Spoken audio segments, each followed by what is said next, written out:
Hope you didn't pass up free money with company match on your 401k. I appreciate that comment very much because I know I crap on 401ks a lot here. I'm a big fan of free money, so I always encourage people to take the match, right? I just don't encourage people to overmatch. If your company's going to match 4%, I would put in 4% and take the free money. I certainly wouldn't put any more than that. I would consider putting it into a Roth or some sort of other investment vehicle. And even if you're ready, if you're at this stage in life, into an insurance policy. But I take the free money, hell yeah. So would you just set up an account, a 401k, a Roth IRA, and then also an insurance contract? I would say this. I've got a 25-year-old nephew who just graduated college and has a job. He's making about $90,000 a year. And he told me, I think his company is matching his 401k 5%. He was putting in 10. And I encouraged him to not put in 10. I said, take all the free money you can, right? I said, take the 401k, put 5%, and take that other 5% that you're putting in. And I said, go start yourself a Roth. And once you've maxed out that annual contribution, then look at something different. Because the Roth's going to come back to you tax-free in retirement. The 401k is not.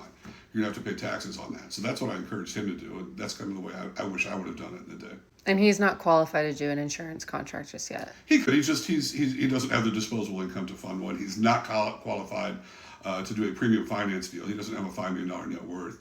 He's not married with no kids. Otherwise, I would maybe suggest a small term policy just to make sure something happened. But he does have a girlfriend who I believe will become a fiance soon. So insurance may be a conversation we have soon. But I'm telling you, if you start contributing to an insurance policy, even at that age, if you put money into an IUL, yes, I know half of you are going to shit on IULs. Fuck you, shut up.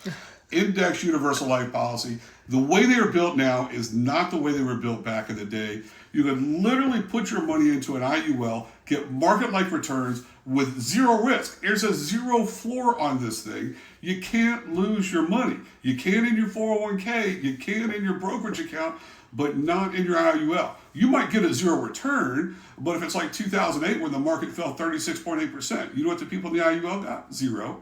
So if you look at their trends over 20 years, they still have more money than the people that had money in their 401ks. I don't know how I got off on that tangent, but I was talking about IULs. Yeah, if you're that young, and do the math, let me run an illustration for you.